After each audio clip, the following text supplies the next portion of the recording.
Hey guys, how's it going? It is I, the real Randy Chavez. I'm coming at you today with a Bitcoin update video. I might talk about a couple other altcoins, but for the most part, it's going to be Bitcoin. First, everyone say hello to Dashi. Hello, Dashi. And shout out to my Patreon members for the next couple of seconds. Whoa, whoa, whoa, whoa. Caught in a bad romance. Those are all my Patreon members. I love them all. They help keep this channel afloat. Now, getting into it, Venmo, let's just start with them. Venmo just put crypto access in the palm of everyone's hand. This is as of CNN today, April 20th. Happy 420, by the way. I hope everyone left cookies and milk out for Snoop Dogg last night. Now, Bitcoin and similar cryptocurrencies have gone increasingly mainstream, but Tuesday's announcement that Venmo is adding crypto support just put crypto access in the palm of everyone's hand. Not that it couldn't already be as the Coinbase app or the Cash app. This is a very good thing, though. Obviously, Cash App has more users than Venmo, but this is another, 30 million users that are be able to have it via Venmo or PayPal. Venmo, which is owned by PayPal, said it's more than 70 million customers can buy Bitcoin, Ethereum, Litecoin, Bitcoin Cash for as little as $1. Again, it's Bitcoin, Ethereum, Litecoin, and Bitcoin Cash. Those are the four right now that you can buy via PayPal for as little as $1. Cryptocurrency can often feel confusing and inaccessible to newbies. I said newbies, it's great. So Venmo will offer in-app guides and videos to help answer commonly asked questions and share information about the world of crypto. Obviously, that doesn't really apply to you. If you're watching this video, if you're watching this, you're probably already heavily invested. I myself bought another couple grand worth over the last week of Bitcoin. And then Omi as well. Omi, I'll get to in a minute.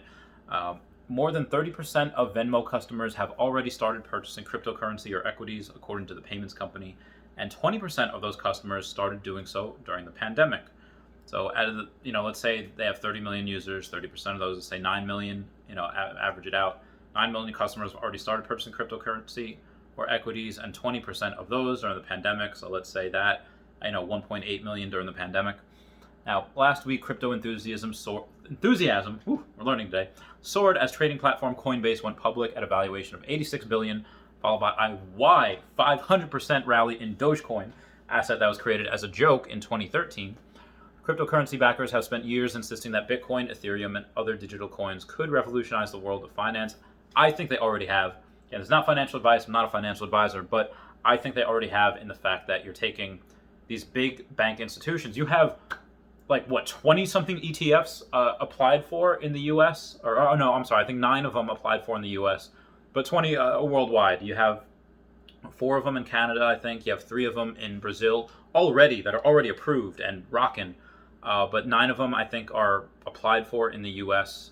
Minimum to start on October 28th, I think is the last day they can approve it for one of them, or less they have before they have to give their decision, and most likely they'll approve it. And I'll go over why in a minute.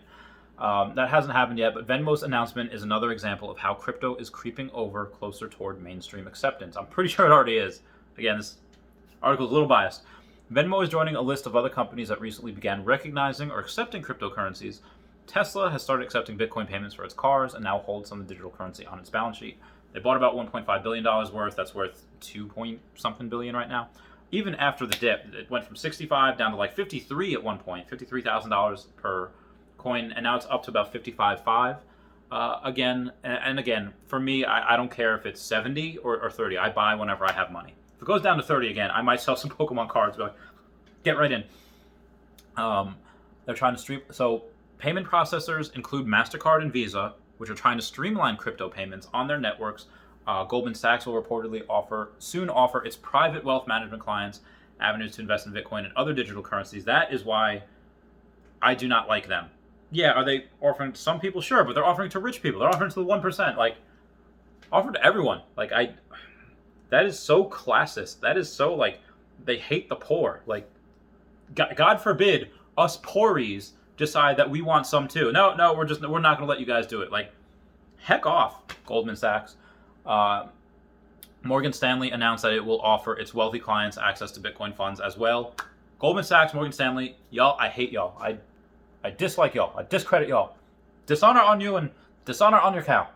Now, another new big news is that cryptocurrency giant Binance hires a former top bank regulator, Brian Brooks, an acting head of office of the comptroller of the currency under Trump, will become CEO of Binance US. He was dubbed the crypto comptroller on social media for his friendly attitude toward the digital currency. Now, a former top US banking regulator is set to join Binance, one of the world's largest Bitcoin exchanges, in the latest move by a cryptocurrency company to deepen its ties in Washington. Now, this guy is known as being very, very crypto friendly.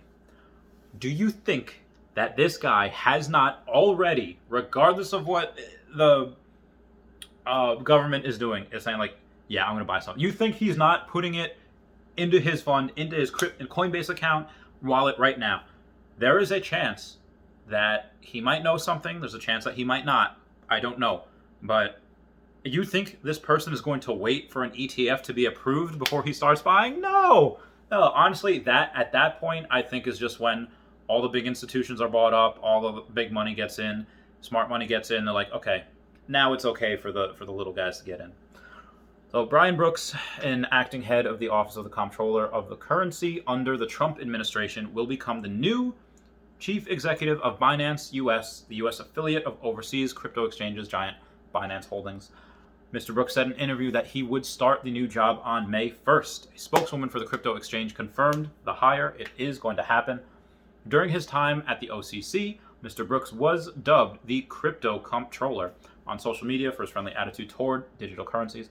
Under his watch, the OCC released guidance clarifying that banks could provide cryptocurrency custody services and use stablecoins to facilitate payment activities. Moves that did help make it easier for traditional financial institutions to get into crypto. Stablecoins are a type of digital coin backed by a commodity or a traditional currency like the US dollar. For example, you have video games like Earth 2 making virtual reality games. Its stablecoin is like $1 for Earth 2. Earth $2 is equal to $1. The same thing with Vivi app. The Vivi app, and I told you to get into this, with OMI, it uses OMI. That's its crypto, but its stablecoin is gems. $1 will always equal 1 gem. That's their stablecoin. So that's what we're going with. I'm just doing video game things. Vivi is a collecting app. OMI is, you can get it for less than a penny right now. That thing is going to go to the heckin' moon. Again, just my opinion, not financial advice. That's just what I'm doing. I bought a couple $1,000s worth because, and that's all I have right now. Once this big card sells, this big Pokemon card sales, I'm gonna put 6 figures into Bitcoin, 6 figures into OMI because that's what's gonna happen. Mr. Brooks was acting head of OCC, a unit of Treasury Department, from May 2020 to January. Before joining the OCC, he was the chief legal officer of Coinbase Global Inc., the U.S. Bitcoin exchange. He also previously worked as general counsel of mortgage giant Fannie Mae. Crypto companies have hired a number of former officials in recent months as they increasingly seek mainstream acceptance. Such hires could help companies such as Binance and Coinbase navigate potential pitfalls in emerging U.S. regulatory framework for digital currencies. Not only that, but the second largest donor to the Biden administration, to President Biden, when Biden was just Vice President Biden, he was running, was a person that was heavily invested into crypto. Now, it was very crypto friendly. Now, the largest donor was like Bloomberg. It was like $50-something million. But this person was number 2, and they donated about $5 million to his campaign, which is a lot of heckin' money. Now, also, they are also a striking contrast to the early libertarian vision of Bitcoin as a way to conduct transactions outside the reach of governments. I don't know what libertarians are going to do now. Maybe they'll use Doge. I don't know what they're going to do because anything that's on Coinbase is relayed back to the government. Libertarians probably got to find a new coin. The 3 libertarians left that there are. But last month, Coinbase said it was hiring the Securities and Exchange Commission's former top regulator for stock exchanges, Brett Redfern, as a vice president. I feel like some of these things should be illegal. Like, it sounds illegal, but it's not. Also in March, Binance said it was hiring Max Baucus, a former Democratic senator from Montana and U.S. ambassador to China, as a policy and government relations advisor. And just for quick reference, the cryptocurrency CEO that donated the second largest amount to Joe Biden's campaign was Sam Bankman-Fried. Sam Bankman-Fried. He was the CEO of cryptocurrency derivatives platform FTX. He made the second largest donation to former Vice President Joe Biden's presidential campaign, according to details revealed in the Wall Street Journal last year. And basically, the Hong Kong-based CEO gifted Biden's campaign a total of $5.2 million. behind only Michael Bloomberg, who donated $56 million. Biden received about $79.5 million from his top 100 donors, compared to Trump's $75 million.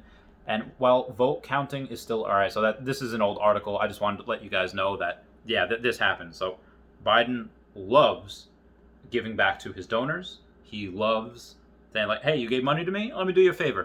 So clearly, this is something that's going to happen. Outside of that, we do have one more piece of news today from WeWork. Now, this is actually from Bitcoin Magazine, but it says that WeWork to accept and transact with Bitcoin. In a company announcement, shared workspace provider WeWork said it will use Bitcoin for inbound and outbound transactions. It's a flexible shared workspace provider, and they announced that it will integrate Bitcoin transactions and hold Bitcoin on its balance sheet through a partnership with cryptocurrency exchange and currency provider Coinbase, as well as Bitcoin payments processor BitPay. So you do have these other companies, let's say AXA, the insurance company, that allows you to pay in Bitcoin, allows you to do whatever in Bitcoin, but they don't hold Bitcoin on its balance sheet. Coinbase actually holds very little Bitcoin on its balance sheet. But the companies that do, it's like, okay, these companies know what's up. I've even told, I'm very influential in the Earth 2 universe, that video game I mentioned before. I told them, listen, hold Bitcoin on your balance sheet. I told my clients when I was in the high-risk lending, hey, if you have any extra profits, put Bitcoin on your balance sheet. That's when I was a financial advisor, and I would tell my clients, this is probably one of the best things that you can do. Some of them listened, some of them did not. Where they are now is in a much better position than they were. Coinbase also has the distinction of being the first WeWork client to pay its fees in cryptocurrency, per the announcement. Through BitPay, WeWork will accept Bitcoin and several other cryptocurrencies as payment for its offerings, according to the announcement. WeWork will also hold the currency on its balance sheet. The company will pay landlords and third-party partners in cryptocurrencies where applicable through Coinbase. Now, the announcement did not clarify exactly which currency would be held on WeWork's balance sheet, but it's clear that similar institutions see Bitcoin as the best treasury asset. It is the reserve asset. Now, WeWork has a $9 billion public listing planned, and this foray into cryptocurrency is likely seen as a boost to its value by its stakeholders. It only makes sense for us to expand on the optionality we provide by adding cryptocurrency as an accepted form of payment for our members, WeWork CEO Sandeep Mathrani said in an announcement. And after that, that's it. So anyway, guys, I love y'all. Just comment, like, and subscribe. Comments are good for the YouTube algorithm. Everyone say bye-bye to Dashi. Bye-bye, Dashi. And how, I love you guys. Comments are good. Let me know if you plan to do anything as far as buying crypto, because I know I am. All right, I love you guys. Goodbye. Meow, meow, meow, meow.